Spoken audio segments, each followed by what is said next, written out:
तुझ्या समोर आलेले लोक आमची अवस्था तो मला दाखवली. आज मंडळांची जी परिस्थिती आहे ती परिस्थिती तू दाखवली. लोक एकाच बाजूचा विचार करत पुढे चाललेले आहेत. सुवार्ता सुवार्ता सुवार्ता सुवार्ता आत्म्यांचं तारण, पण आलेल्या लोकांसाठी देण्यासाठी आमच्याकडे प्रेम नाही. वेश पावना घेऊन आम्ही जगत आहोत.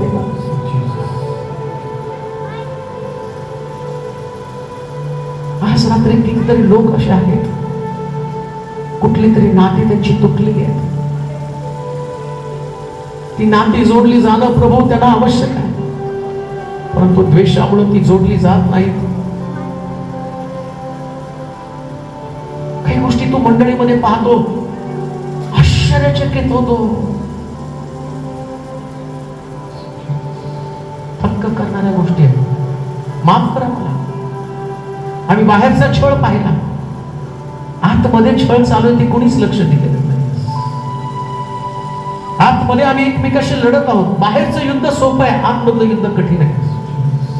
बाहेर युद्ध असेल तर आतली मंडळी वाढेल, आतमध्ये युद्ध असेल तर मंडळी संपून जाणार आहे. आणि म्हणून देवा आज आम्ही नम्र होत आहोत, अतिशय नम्र होत आहोत. या प्रिय लोकांना तुझ्या स्वाधीन करते, त्यांची हृदय तुटू दे.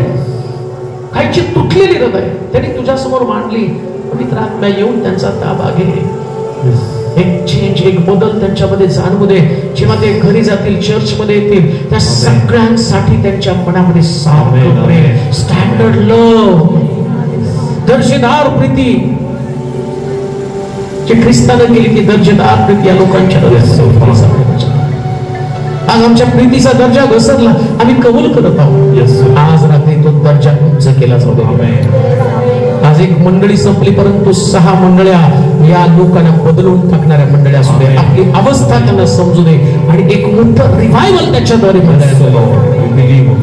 कालपर्यंत आम्ही आमच्या शरीराची चिंता करत होतो, आत्म्याची कधी चिंता केली नाही, पण आता आत्म्याला ताजंतवानं करणारं शिक्षण घेऊन मंडळांमध्ये मोठा बदल येऊ दे. नुसतंच याच लोकांचं नाही, ज्या ज्या या युट्यूबच्या माध्यमातून हजारो लोकांपर्यंत, लाखो लोकांपर्यंत पोहोचेल, त्या मंडळांमध्ये एक मोठं रिव्हायवल येऊ दे. माझ्या देवा, सेवकांमध्ये चैतन्य येऊ दे. आमच्यातला फुटी दिसू नये, तर आमच्यातलं आत्मिक ऐक्य दिसावं आणि त्याच्यानं मंडळांची वाढ हवी असेल.